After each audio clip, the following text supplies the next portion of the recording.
شكرا أستاذ رابح أينو على مداخلته القيمة التي ذهب بالموضوع إلى مناحي أخرى مهمة في واقع الأمر، لأن موضوع الهجرة بكل معضلاته شاملا مس موضوع عن الاتجار بالبشر وتهريب المهاجرين إلى غير ذلك، كان ممكن طبعا النظر إليه بمنطق مختلف إذا ما أخذت بالاعتبار الكثير من الأشياء. تحدث الأستاذ أينو عن التمثلات، عن المخيال الجماعي، كيف ننظر إلى المهاجر، الفكرة أو النظرة التبسيطية لمسار الهجرة، في حين أننا نهمل التجربة. كما قال الهجرة ليست وقتا فارغا، المهاجر عندما يأتي إلى المغرب مثلا أو إلى أوروبا فهو مر بتجربة حياتية مريرة كلها قد تنفع لها الكثير من المدخلات ربما التي من ممكن لصانع القرار أن يستفيد منها من أجل تحسين وضعية المهاجر وحلحلة المشاكل المتعلقة بالهجرة بمنظورات مختلفة. لأنه في واقع الأمر منظور النظر إلى المهاجر بأنه شخص مذنب وأنه عبء وأنه تهديد هو منظور قاصر لم يعمد إلا إلى زيادة إيذاء المهاجر، وكل ذلك لم يحل مشكلة الدول المستقبلة. الميديا أو وسائل الإعلام، واقع الأمر أن منظورنا للمهاجرين هو منظور تشكله وسائل الإعلام الغربية، ليس فقط حتى وسائل الإعلام الوطنية. يعني ما تقوله وسائل الإعلام الغربية عنا إن كنا مهاجرين أو عن من يهاجرون من عندنا هو نفس ما يروج لدينا كمخيال جماعي ينظر له منظوره الخاص إلى مسألة المهاجرين. وبالتالي طبعا يمكن لاحظوا هو المثال اللي ذكروه ديال قيس سعيد، ربما حطيت بعض الشيء فقط للملاحظة. قيس سعيد من بين القلائل هم حكام أو مسؤولين أو رسميين في المنطقة، يعني في الجنوب، القلائل الذين أبدوا خطاب الأذنبة المهاجر. يعني هذا الشيء ما كانش رائج لدينا من قبل أو كان نادرا جدا، وقيس سعيد جاء لكي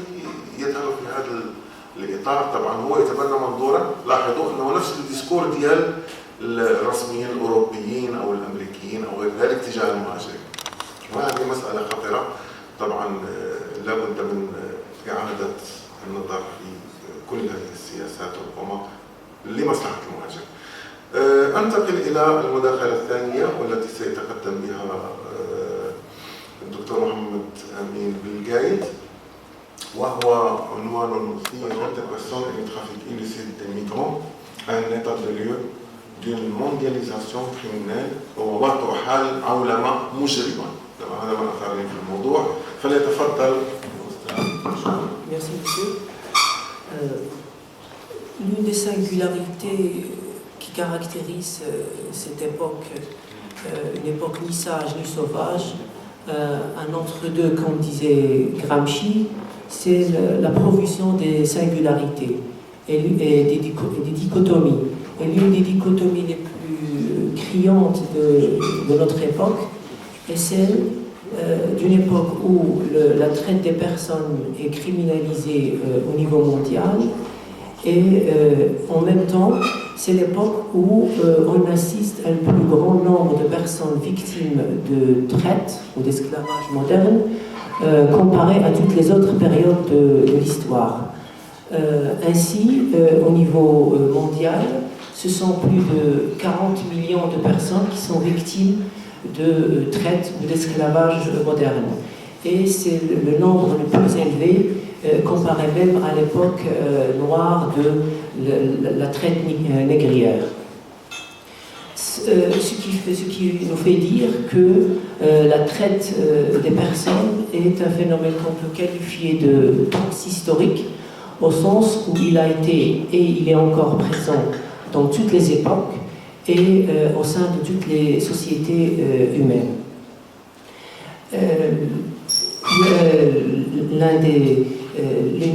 L'une des causes de cette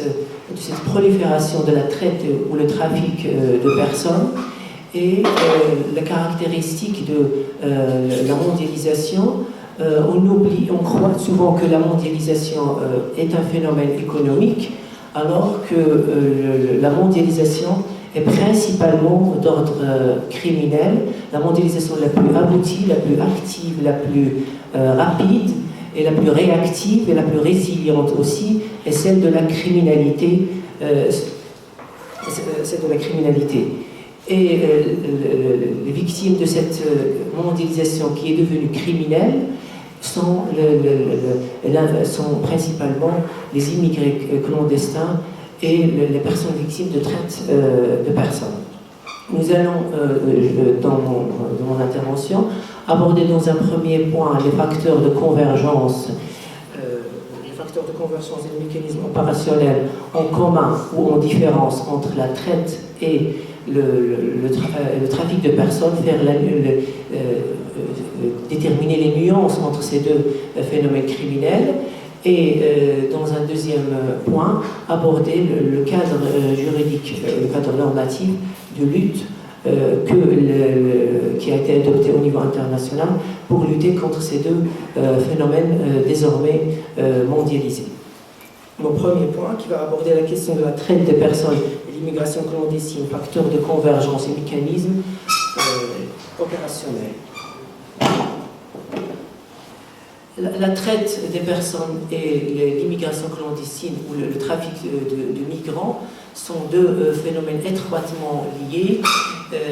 qui s'alimentent dans un cercle vicieux de vulnérabilité. Et au niveau, le cadre normatif qui encadre la lutte contre ces deux phénomènes au niveau international, c'est la Convention des Nations Unies contre la criminalité transnationale organisée et ces deux protocoles additionnels, le protocole additionnel de la lutte contre la traite des personnes et le protocole additionnel de la lutte contre le trafic de personnes. Ces deux protocoles ont donné chacun une définition de ces deux phénomènes. En ce qui concerne le premier protocole, nous donne une définition de la trafic illicite des migrants comme le fait d'assurer, afin d'en tirer directement ou indirectement un avantage financier, l'entrée illégale dans un État partie d'une personne qui n'est pas son ressortissant. En ce qui concerne donc c'est le passage clandestin, en vue d'un gain financier par un trafiquant. En ce qui concerne la traite des personnes, elle est définie par le protocole visant à prévenir, à réprimer et punir la traite des personnes. Et selon cette définition, malgré certaines complexités, on peut conclure que les trois éléments constitutifs de la traite des personnes sont l'action, qui consiste en le recrutement, le transport ou le transfert de personnes qui seront victimes de la traite des personnes, les moyens, et c'est souvent la menace ou le recours à la violence, soit aussi la fraude, mais également la tromperie, l'abus d'autorité, et l'objectif, c'est l'exploitation. Ces deux phénomènes partagent, sont aussi le résultat et le signe d'un déséquilibre, d'une scène internationale déséquilibrée, et au niveau économique, au niveau démographique, au niveau aussi sécuritaire, et sont le résultat de facteurs opérationnels et facteurs convergence en commun, notamment au niveau des causes, que ce soit au niveau des causes économiques, au niveau de la vulnérabilité socio-économique, que ce soit la pauvreté, le manque d'opportunités économiques, les déséquilibres régionaux, mais également au niveau des crises sécuritaires et politiques et les violations graves des droits de l'homme qui sont considérées comme les principaux causes que ce soit les personnes qui seront en situation de vulnérabilité et seront victimes de la traite de personnes, ou des personnes qui vont avoir recours au trafic illicite de personnes Et ces personnes en situation de vulnérabilité seront des victimes faciles pour finir dans des réseaux d'esclavage moderne. À ces causes, à ces facteurs de convergence et de causes en commun, s'ajoutent également des facteurs opérationnels en commun qui sont au niveau des acteurs. L'acteur principal de ces deux phénomènes criminels, c'est la criminalité des organisations criminelles transnationales organisées, les mafias. Et le deuxième facteur de convergence opérationnelle, c'est la clandestinité et l'illégalité. Ces deux phénomènes s'opèrent dans des réseaux de passage qui sont illégaux et clandestins, d'où le nombre élevé de victimes et de morts ou de violences de droits de l'homme.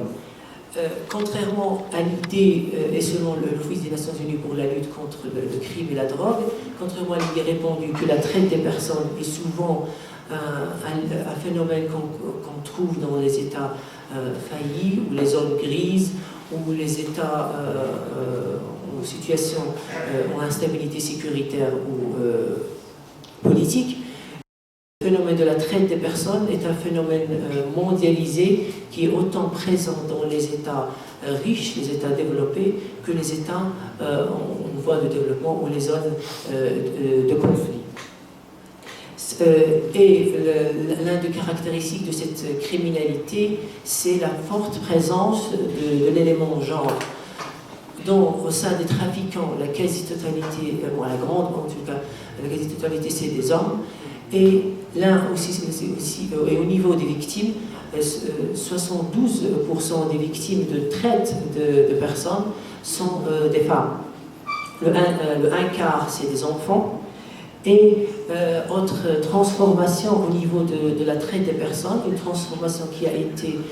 relevée par l'Office des Nations Unies contre le crime et la drogue, depuis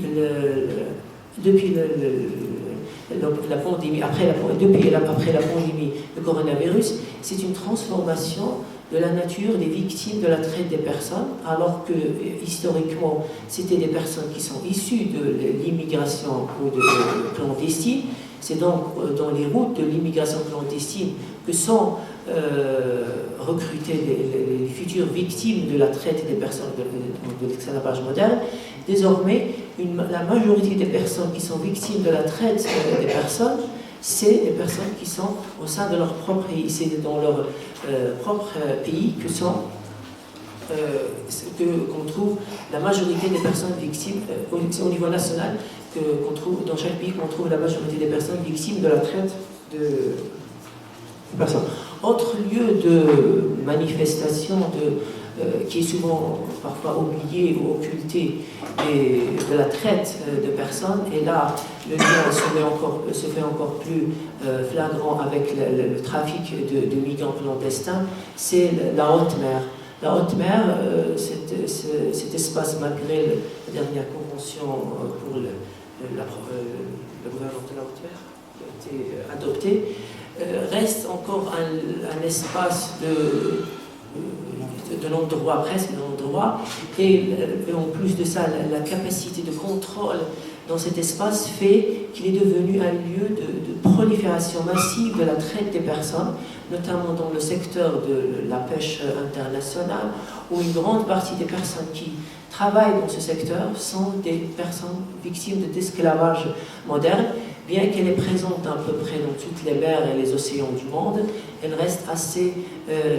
présente au niveau de l'Asie du Sud et de la mer du Chine. La traite des personnes, comme on a dit, c'est l'objectif premier, c'est l'exploitation d'individus, ce qui fait de ce secteur criminel l'un des plus rentables. Au niveau international, c'est la troisième activité criminelle la plus rentable après le trafic de drogue et le trafic d'armes. Et il est présent dans tous les secteurs d'activité économique à travers le travail forcé, que ce soit dans le domaine agricole, le domaine de pêche, le textile, le bâtiment, l'industrie de haute technologie, que ce soit aussi dans le cadre de la servitude domestique, le cadre de mariage forcé, mais également dans le trafic d'organes, où les soldats aussi sont forcés de servir comme soldats. Et l'un des phénomènes inquiétants entre le lien entre le trafic et la traite, le trafic et la traite des personnes, c'est l'augmentation du nombre de victimes qui sont victimes de ces violations des droits de l'homme au sein des migrants. Ainsi, selon le Haut Commissariat pour les réfugiés, dans la zone euro-méditerranéenne, alors que le pic migratoire a été observé dans l'année 2015, et malgré une baisse de migration clandestine depuis 2015, on assiste le pic, ça a été de 1 million de traversées en 2015, on assiste à une baisse de cette immigration clandestine. Le nombre des morts et des disparus n'a pas cessé d'augmenter. À l'année de 2021-2022, on a dénombré un chiffre d'environ 3300 victimes de personnes au sein des migrants, de morts ou de disparus au niveau de la mer méditerranéenne. Et ce chiffre est encore plus élevé et dans la traversée des frontières terrestres, notamment dans les pays qui sont victimes d'instabilité sécuritaire, que ce soit l'Érythrée, la Somalie, la Djibouti, le Soudan et la Libye, sans oublier le fait des États qui sont parfois aussi eux-mêmes participent à ces violations. Le cas par exemple qui a été rapporté récemment de migrants qui ont été abandonnés dans le désert par les autorités algériennes. À ces, bien évidemment, abus massifs des droits de l'homme, seule une réponse internationale et une coopération internationale face à cette mondialisation criminelle est nécessaire. Et c'est l'objet de mon deuxième point qui va aborder les moyens de lutte juridique institutionnelle contre la traite et le trafic des personnes. Nous avons relevé dans notre premier point que le cadre au niveau international, le cadre normatif au niveau international, c'est la Convention des Nations Unies contre le crime organisé et ces deux protocoles additionnels. Ce cadre normatif, il faut le rappeler, vise à lutter contre le trafic, à lutter au niveau financier et matériel contre l'activité des trafiquants et non contre les personnes qui sont victimes de ces trafics ou les organisations humanitaires et les personnes qui portent soutien ou aide à ces personnes victimes de trafic, bien que on trouve dans certaines législations européennes une criminalisation de l'aide aux migrants. Au niveau international, cela n'est pas présent. Toutefois, on l'a observé dans le premier point, la difficulté, la complexité et aussi de distinguer le crime de la traite ou le trafic de personnes avec d'autres phénomènes criminels fait que souvent les personnes qui sont les trafiquants échappent à la condamnation pour ces deux crimes graves et ces affaires sont souvent instruites comme un crime de moindre gravité, exploitation comme exploitation par le travail, ou l'emploi des mineurs ou la prostitution forcée et en plus de ça, souvent les personnes aussi qui sont victimes de la traite des personnes sont aussi condamnées pour des faits criminels alors qu'ils étaient obligés de les commettre. À cela s'ajoute le recours au réseau Internet, au réseau informatique, le dark web, l'utilisation des crypto-monnaies et de paiements anonymes en ligne qui aggravent ces deux phénomènes. Mais malgré ça, on assiste à au niveau international à quasi criminalisation et une harmonisation de cadres normatifs, avec